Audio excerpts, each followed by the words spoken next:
여러분 안녕하십니까. 신용우의 영토문화론, 만주에서 대마도까지 동북공정과 만주의 영토권에 대해서 지금 얘기하고 있습니다. 지난 시간까지 우리는 쭉 그런 얘기를 했어요. 무슨 얘기를 했냐면 강대국들의 영토 침탈에 대응하기 위해서는 우리는 영토문화론이라는 이론이 필요하다. 왜? 영토권을 주장하기 위해서 합당한 이론이 있어야 되는데 그에 대한 이론이 없이 그냥 그거 우리 땅이야 라고 우기는 거는 독도가 자기네 거라고 망건해로 주장하는 일본이나 동공정을 내세워서 만주 땅을 자기 거라고 주장하는 중국과 다를 게 없다. 그러니까 우리는 제대로 하려면 영토권 규명을 위한 이론이 필요하다. 그리고 그 이론을 갖고 이래서 이게 우리 거라는 걸 해야 된다. 그리고 그거는 강대국들의 영토 침탈에 대응하기 위한 하나의 방안이다. 왜? 강대국들이 대개 영토 침탈하기 전에는 그거 우리 땅이야 라고 얘기를 하고 들어오거든요. 그럴 때 왜 이게 니네 땅인데 이렇고 이래서 이건 우리 땅이야 라고 주장해야 된다. 그럴 이론이 필요하다 그랬습니다. 거꾸로 잃어버린 영토를 찾기 위해서 반드시 필요한 거죠, 그게. 그래서 제가 박사학위 받을 때 문화영토론에 의한 대마도의 영토권 연구라는 논문에서 문화에 의해서 영토를 찾는, 즉 영토문화를 기반으로 하는 문화영토론을 영토권 규명을 위한 이론으로 구축했습니다. 그런데 제가 그때는 영토문화를 기반으로 하는 문화영토론이라고 했어요. 왜? 영토문화를 가지고 그걸 연구해서 문화에 의해서 영토를 찾아야 된다. 그렇게 한 건데 사실 문화영토론이라는 용어는 제일 먼저 사용하신 분이 홍일식 박사예요. 작년인가 재작년 10월에 돌아가셨는데 그분이 1981년에 문화영토, 또 1986년에 문화영토론이라는 용어를 처음으로 사용하셔 서구의 무력적 침탈로 형성된 인위적 국경에 대항하여 문화로 하나되는 평화적 인류 공동체 건설로 세계 평화를 이룩하자, 그런 이론을 제창하셨어요. 그래서 그분이 얘기한 이론의 가장 핵심은 우리의 우수한 문화, 특히 그 중에서 효 사상이야말로 자기 희생 없이는 할 수 없는 사상이다. 그러니까 이 효 사상을 전 세계가 공유하는 그런 이념으로 만들어서 그런 효 사상 같은 이념으로 뭉쳐진 공동체를 만든다면 전 세계는 평화의 세계가 될 것이다. 즉 그러니까 우리의 문화 영토가 행해지는 영역을 말씀하신 거죠. 그래서 이런 효 사상이 전 세계로 퍼져나가도록 우리는 노력해야 된다. 그러니까 우리의 전통 문화가 전 세계로 퍼져나가는 우리의 전통 문화가 행해지는 영역을 넓히자는 거예요. 그리고 이거는 절대 영토권이 개입되지 않은 거예요. 그런 의미에서 본다면 영토는 사실 주권이나 그 소유권, 또 그 행사권, 그 권력의 행사, 그래서 주권을 동반하는 거거든요. 그런 측면에서 본다면 문화영토라는 용어가 적합하지 않은 이론이라고도 할 수 있어요. 하지만 문화가 행해지는 영역이라는 그런 의미에서 문화영토론을 주장하신 겁니다. 그런데 저는 그 홍식 박사님의 그 이론에다가 용어는 똑같지만 영토분쟁 지역의 영토권자는 인위적으로 설정된 지리적 국경에 의한 개념적 영토권자가 아니라 영토문화론을 기반으로 한 영토문화의 문화주권자를 문화영토론에 의한 실질적 영토권자로 규명해야 한다. 그런 문화영토론, 영토권 규명을 위한 문화영토론을 주장한 거죠. 그 용어가 비슷하단 말이야. 그랬더니 많은 제가 그러면서 저는 반드시 문화영토론 앞에서도 말씀드리고 지금도 말씀드리지만 여기서의 문화는 반드시 영토문화를 기반으로 해야 된다라는 걸 단서를 다른 거예요. 왜? 영토문화야말로 우리가 같이 숨쉬는 문화니까요. 그랬더니 이후 많은 독자와 연구자들이 영토문화랑 문화영토랑 이 용어도 비슷하고 그래서 혼란도 오고 또 영토문화를 동반해야 하는 문화영토론은 좀 번거롭다. 그리고 문화가 실행되는 영역이라는 의미라지만 홍식 박사도 문화영토론을 얘기했고 그런데 신용우 당신도 문화영토론을 얘기하고 그러니까 이거 되게 혼동이 된다. 그러니까 다른 방법이 없을까? 라는 의견을 주신 반면 그런 분들은 그래도 고맙죠. 그런데 그것도 아니고 홍일식 박사와 저의 그 문화형 토론을 올바르게 이해하지도 못하면서 단순히 같은 용어라는 이유로 두 이론을 혼용해서 사용하는 연구자까지 등장한 거예요. 그러니까 이게 문화가 실현되는 영역인지 문화가 토론을 규명해야 영토권을 규명하자는 이론인지도 모르면서 그냥 문화형 토론 말은 멋있거든. 그러니까 그것만 갖고 그런 거예요. 홍식 박사랑 저의 그 문화형 토론의 공통점은 인류가 무력에 의해서 인위적으로 설정된 지리적 국경을 벗어나 문화에 의한 공동체 형성과 국경을 설정함으로써 전쟁 없는 평화 사회를 구현하자는 거예요.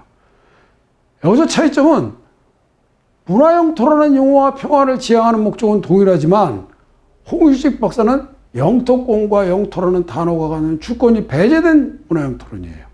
그러니까 문화가 실현되는 영역이죠. 그리고 저는 영토권을 규명하는 이론이에요. 그래서 개념과 실행 방법이 완전히 다른 거죠.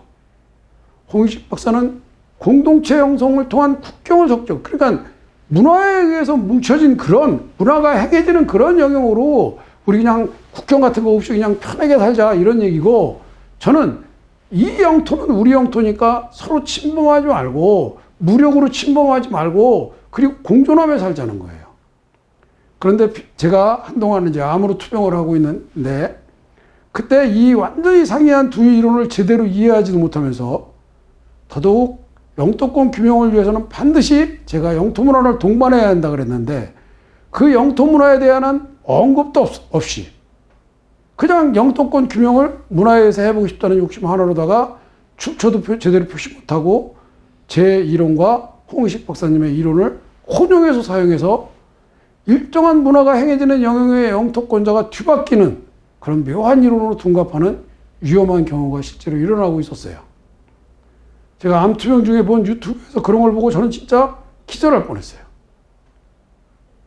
문화형 토론은 물론 영토문화에 대한 올바른 인식도 없고 이해하지도 못하는 상태에서 단순히 문화형 토론이라는 용어가 홍식 박사와 저와 같다는 이유로 문화가 시해되는 영역과 영토문화의 문화주권자가 영토권자라는 개념을 혼용해서 영토권을 규명하는 이론으로 사용하다 보니 이게 심각한 문제가 일어난 거죠.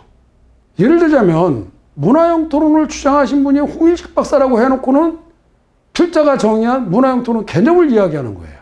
그러면 홍일식 박사는 우리의 문화가 뻗어나가서 전 세계에서 실현되는 영역을 넓히자, 그래서 평화를 이룩하자는 그런 건데, 저는 영토권 규명을 위해서는 영토 문화론에 의해서 그 영토권을 딱딱 규명해야 된다, 그런 거거든요. 그럼 이게 어떤 현상이 나겠어요? 홍일식 박사님의 이론이 문화형 토론이나 그런 권에서는 제가 말한 걸 얘기하면 이거는 뭐 옥심 갖고 그냥 왔다 갔다 하는 거예요. 그리고 더더욱이 중요한 건 홍일식 박사님은 영토권의 개념 없이 전 세계가 문화 공동체가 돼서 평화를 이룩하자 그랬는데, 그럼 우리 효고 사상이 행해지는 나라 땅은 다 우리 땅이라는, 저는 그렇게 얘기한 거니까 우리 전통 문화가, 우리의 영토 문화가 행해지는 곳이 바로 우리의 영토 문화가 뿌리박고 있는 곳은 우리의 영토라는 그런 얘기였으니까 이상한 얘기가 되는 거죠. 더더욱이 바로 그 예를, 그 사람이 대마도 영천권 문제를 얘기하면서는 영토문화론에 대한 얘기는 일절 없이 그냥 제 박사학위 논문을 영토문화론 그쪽 부분은 다 빼고 그냥 박사학위 논문에 있는 걸 막 갖다 얘기를 하는 거예요. 출처도 밝히지 않고. 홍일식 박사의 문화영토는 이런 겁니다 해놓고 나서 막 그런 얘기를, 대마도 얘기를 하는 거예요. 그러면 이게 뭐가 되겠어요? 완전히 이상한 얘기가 되는 거죠. 그래서 제가 아는 사람이에요. 제가 아는 사람이라, 자, 당신 이러면 이거 표절이다. 그러니까 지금 내가 점잖게 경고할 때 그런 짓 하지 마라 라고 얘기를 했는데 요새는 어떻게 하고 다니는지 모르겠어요. 제가 왜 이런 얘기를 하냐, 그냥 우리가 말하는 문화나 영토문화는 완전히 다른 거예요. 아니, 다른 게 아니라 문화의 일부분인 거예요, 영토문화는. 다만 그 개념은 완전히 다른 거예요. 그러면 여기서 잠깐 여러분이 그래서 문화와 영토문화와 역사의 상관관계에 대한 기본 개념을 알 필요가 있어요. 문화는 지금 이 시간에 행해지는 보편적이고 상속적이며 사회성을 갖춘 인류의 모든 생각과 행위가 바로 문화예요. 그에 반해서 영토문화는 문화의 개념에 우선 고유성이 포함되어야 돼요. 즉 일정한 영토에 고유성을 갖고 상속되며 보편적으로 발전한 문화인 거예요. 그러니까 문화가 보편적이고 상속적이며 사회성을 갖춘 거라 그랬잖아요. 거기에서 일정한 영토의 고유성을 갖춘 게 바로 영토문화라는 거예요. 그리고 역사는 뭐예요? 지금 예를 들어서 우리 한반도의 역사 그러면 순간순간의 영토문화가 시간이 흐르면서 축적된 거잖아요. 그 문화가 축적된 게 역사거든. 그러니까 한반도의 역사는 한반도의 영토문화가 축적된 거거든요. 그래서 우리가 이 분류할 때도 일반적인 문화를 분류하는 방법은 뭐 여러 가지예요, 물론. 근데 대표적인 게 유무형 문화로 분류하는 기본적인 분류와 문화 인류학적으로 분류하는 거죠. 근데 영토 문화는 그 지역 기후, 뭐 환경 이런 거에 따라서 일반적인 문화와 분류가 매우 달라요. 우리나 그 일본이나 중국의 영토 문화는 매장이잖아요. 그래서 그 영토 문화에서 가장 구분하기 쉬운 게 바로 이 매장 문화거든요. 장례 문화라고도 그러죠. 근데 티베트나 티베트의 영토 문화는 조장이나 수장 이런 게 있기 때문에 장례 문화에서 유물이나 유적을 기대할 수가 없어요. 그러다 보니까 장례 문화는 단순히 풍속만을 그 영토 문화로 볼 수 있기 때문에 장례 문화가 큰 비중을 차지하지 못해요. 대신 거기는 종교 문화가 큰 비중을 차지하는 거예요. 무슨 소리냐면 우리는 매장을 하기 때문에 거기서 유물도 나오고 또 시신도 어떤 때는 뭐 거의 미이라 형태로 나와서 야, 이 시대는 사람들이 이렇게 살았구나. 이 시대 사람들이 이 정도 크기, 이 정도 신체적인 조건을 가졌구나. 뭐 등등 여러 가지를 알 수 있어요. 근데 티베트의 북부 지방에서는 날씨가 너무 건조해서 또 토질이 뭐 도저히 땅을 파서 매장할 그런 토질이 아니기 때문에 시신을 매장할 수가 없어요. 어떻게 버릴 수가 없어. 그럼 그냥 버리면 그냥 말라서 이렇게 미라처럼 되겠지만 전 국토 그 지방이 그 시신으로 난무하게 되니까 그렇지 못하고 사람이 죽고 나면 그 장의사가 와서 뭘 하냐면 사람을 토막토막 내. 그래갖고 그걸 독수리밥으로 줘요. 마지막 보시라 그러죠. 그 사람들 불교 국가니까.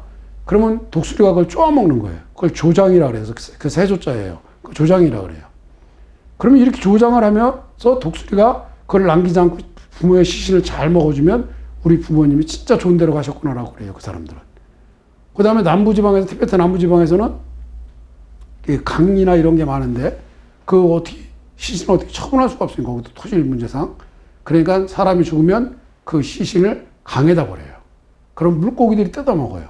그러면 그래서 그 수장이라 그래요. 물수자예요. 그러면 또 이 사람들은 물고기를 안 먹는다 그래요. 그 남부 쪽에 가면. 어쨌든 간에 이런 문화다 보니까 매장 문화에서 나오는 그 유물이나 이런 건 전혀 기대를 못 하는 거죠. 그러니까 영토 문화는 일반적인 문화는 전 세계적으로 뭐 분류하는 방법이 비슷하지만 영토 문화는 비슷한 게 아니라 뭐 같다고도 볼 수 있어요. 그렇지만 영토 문화는 그렇지 않고 지역과 환경과 기후 등에 따라서 많이 차이가 난다는 거예요. 그 일반적인 문화의 그 기본적인 분류는 바로 유무형에 의한 기본적인 분류인데 유형 문화는 눈에 보이는 거 쉽게 말하면 그래서 고대 건축물과 뭐 유적, 고분 또 그와 함께 발견되는 유물 이런 거죠. 무형 문화는 눈에 보이지 않는 거. 근데 눈에는 보이지 않지만 집단이 공동으로 이해하고 참여하는 풍습이나 종교 같은 거. 이런 게 그 바로 무형 문화죠. 그럼 문화인류학적 문화를 분류를 보면 용기 문화, 기본 문화, 관념 문화 이렇게 구분을 하는데 용기 문화는 의식주와 관련된 일체 용품과 무기 등 이렇게 눈에 보이는 것 중에서도 우리가 이렇게 기구로 쓰는 거예요. 그래서 이거는 문화와 문화 사이의 전수가 매우 빨라요. 예를 들면 음식 같은 거, K푸드, 오늘 여기 생기면 저희가 내일 저기서 먹잖아요.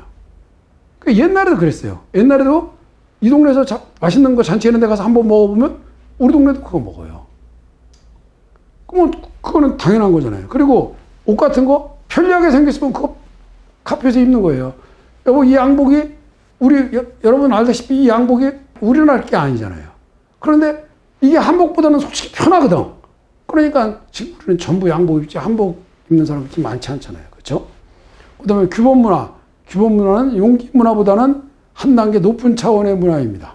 그래서 제도, 관습, 법률. 여기서 한 단계 높다는 건 무슨 뭐 높은 차원이라는 거는 그 일반적인 거에서 한 단계 올라간다는 거지 뭐 차원이라니까 좀 이상하네요. 그렇죠? 그러면 이제 제도, 관습, 법률 이런 것들이죠. 근데 이거는 제도나 관습 법률은 상당 기간 교류하면 동화되는 것이 보통이에요. 왜? 우리 이조 시대에 헌법 없었잖아요. 그쵸? 근데 서양에서는 우리 이조 중기, 후기쯤 돼서 막 헌법들 만들고 이랬어요. 그러니까 우리도 이제 개화가 되면서 헌법을 만들었잖아요.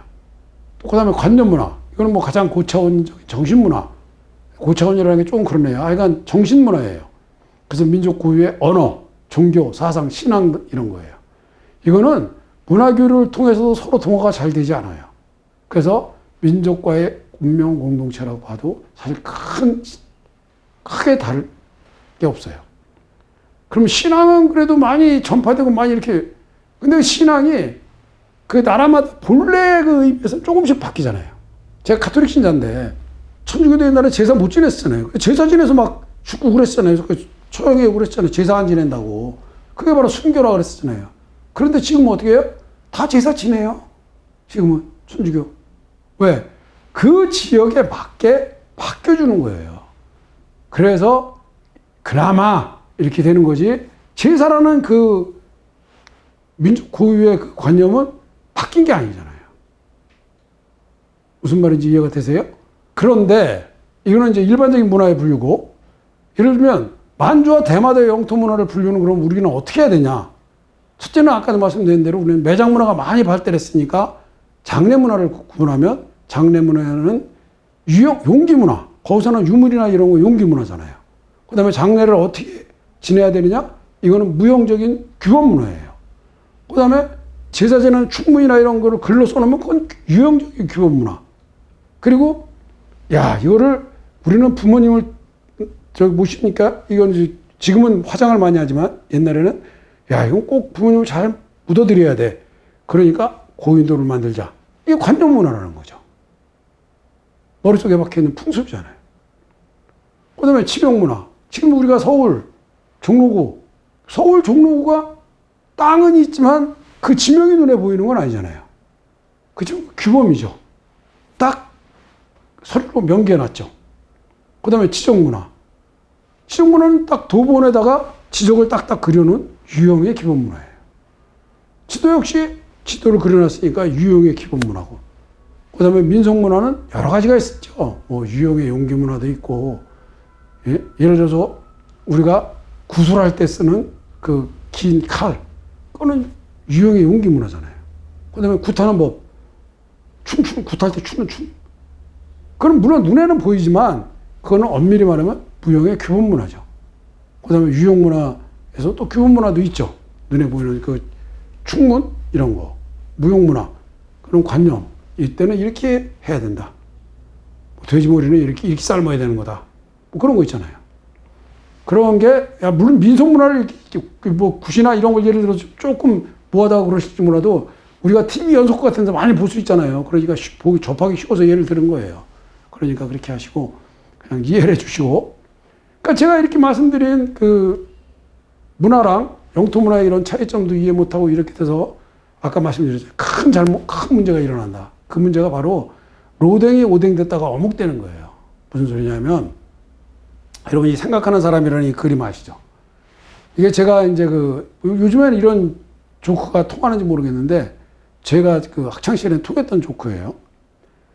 선생님이 이 사진을 올려놓고 미술 시간에 이제 프린트 해놓고, 자, 미술 시험 시간인데, 이 조각을 한 사람을 조각가의 이름을 쓰시오 그랬어요. 그랬더니 맨 앞에 사람이 로댕이라고 딱 썼어요. 그냥 공부를 좀 했나 보죠. 뒤에가 아무리 보려고 봐도 요 리을은 안 베고 요렇게 하고 댕만 베는 거야. 오댕 요 받침 오하고. 그러니까 자모에 놓으면 오하고 댕만 보이니까 이건 100% 오댕이다. 그래서 오댕이라고 딱 썼어요. 그 뒤에 친구가 딱 보니까 이 친구 오댕이라고 써놨거든. 앞에 친구가. 아무리 그래도 그렇지 일본어로 쓰면 선생님이 점수를 주겠냐? 그래서 얼른 자기는 어묵이라고 바꿨었어요. 이게 왜 뭐가 중요한 거냐? 자, 아까 제가 말씀드렸죠. 제가 강의한 문화영토론이랑 홍식 박사님의 문화영토론을 혼용해서 어떤 현상이 생기냐? 아주 심각하다. 무슨 소리냐? 생각하는 사람이라는 조각을 한 로댕이 오댕이 되는 거예요. 근데 뭐 바뀐 건 리을자 하나밖에 없는데 뭐가 심각해? 그렇죠? 얼핏 보기에 그래요. 그런데 그게 아니죠. 이거는 리을이 이응으로 바뀐 것밖에 없지만 그 유명한 조각가가 음식 이름으로 바뀐 거예요. 얼마나 심각한 문제예요, 이게. 대신 오뎅이 어묵으로 바뀐 거는 글씨는 많이 바뀌었는데 그렇게 크게 심각하지 않아. 왜? 어묵탕은 오뎅의 일종이거든요. 그러니까 어묵은 오뎅의 일종인 거예요. 오뎅은 우리가 말하는 탕류, 뭐 계란탕 이런 거를 통틀어서 오뎅이라는 거예요. 그 일본 요리예요. 일본 요리 명칭이에요. 그 오뎅 중에 하나가 어묵탕이거든. 그러면 어묵탕, 덴뿌라 뭐라고 들으죠, 일본 사람들은. 그 어묵탕은 오뎅이랑 같은 오뎅에 속하는 음식이니까 글씨는 많이 바뀌었어도 이게 그렇게 심각한 문제가 아닌 거예요. 근데 로댕이 오뎅 되는 거는 리을이 이응 하나만 바뀌었는데 되게 심각한 거거든요. 그래서 제가 아까 그렇게 하면 안 된다 그런 거예요. 그래서 문화와 영토 문화에 대한 개념을 먼저 말씀드린 거예요.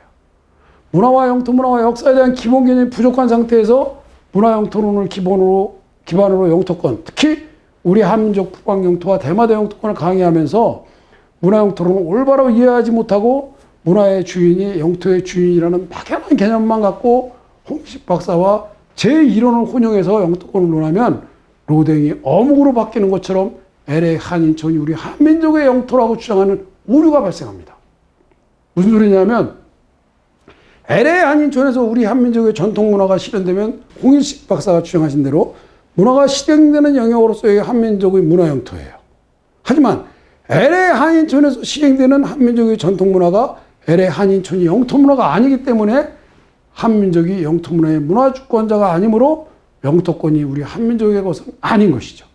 그런데 두 사람의 이 이론을 혼용하면 한민족의 정토 문화가 행해지는 LA 한인촌은 한민족의 문화 영토이므로 한민족의 영토가 되고 중국 문화가 성행하는 인천 차이나타운은 중국 영토라고 주장하는 꼴이 되는 거예요.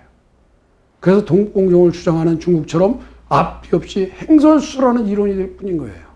문화 영토론으로 영토 문화의 문화주권자가 영토권자라는 개념을 설정하기 위해서는 영토에 뿌리내리고 있는 영토 문화의 기준이 되어야 해서 영토 문화에 대한 정의와 활용이 반드시 필요한 거예요. 영토 문화를 통과하지 않는 문화 영토론은 잘못된 거라는 겁니다. 그래서 아까 말씀드린 대로 저는 그렇게 혼용하고 막 이렇게 번고를 하는 사람들은 때문에 이걸 어떻게 하면 좋을까? 그런 생각을 했어요. 이게 내가 표절하지 말라, 어쩌라 경고하고, 또 그렇다고 재판하고 어쩌고 그러기도 그렇고, 그래? 그렇다면 내가 그 해결 방안을 연구하자. 그래서 제가 영토권 규명을 위한 문화영토론과 영토문헌의 재정립의 필요성을 느끼게 된 겁니다. 자, 오늘은 여기까지 하고요. 다음 시간에 또 뵙도록 하겠습니다. 감사합니다.